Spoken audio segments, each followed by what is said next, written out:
This book is not and cannot be a satisfactory handbook for the treatment of psychic disorders.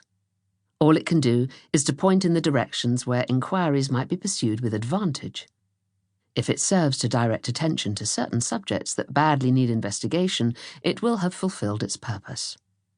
Dion Fortune, Psychic Self-Defense. In the conclusion to what is probably the best-known psychic protection book of all time, Psychic Self-Defense, written in 1930, Dion Fortune threw down the challenge that others should take her work further. For over 45 years, ever since I had the pleasure of meeting Christine Hartley, her literary agent and metaphysical colleague, I've taken up that challenge. Not through choice, but through necessity. Like Dion herself, I had to learn energy protection techniques on the hoof when I came under severe psychic attack. But unlike her, I was not involved in magical working.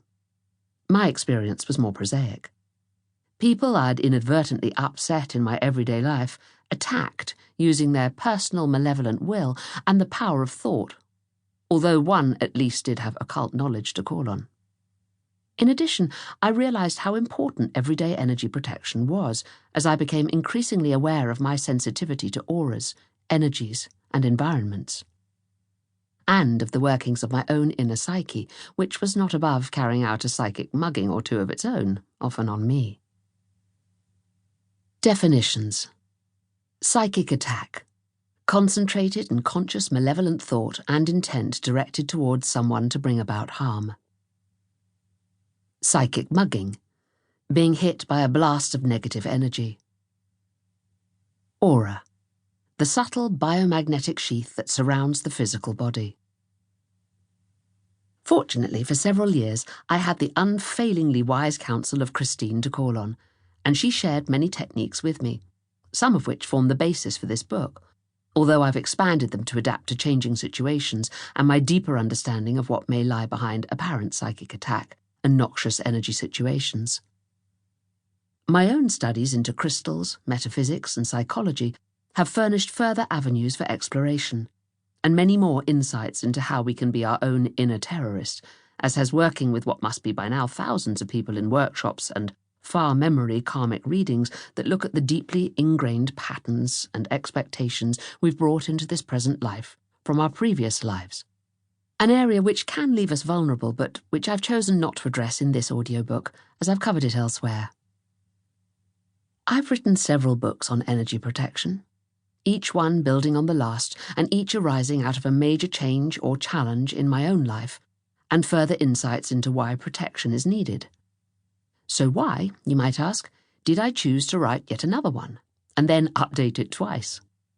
Well, this second update evolved in response to world changes that affect everyone, and look at things from a slightly different perspective.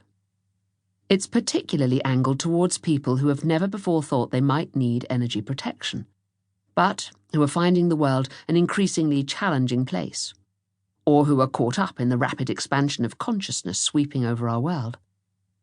Fortunately, crystals and other tools give us a way to protect ourselves easily and safely, and more of them are now available. This audiobook is also intended for anyone who is following the psychic, spiritual, or magical path.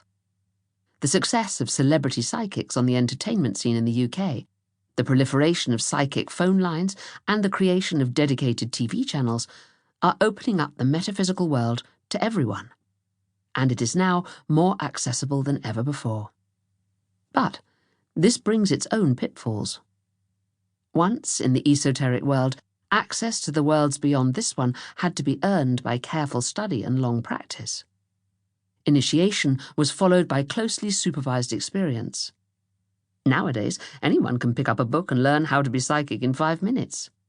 But they're rarely taught how to close the ability down again. Dion Fortune's advice, Christine Hartley's edict, and my own credo have always been, don't meddle. Do only what you are trained to do.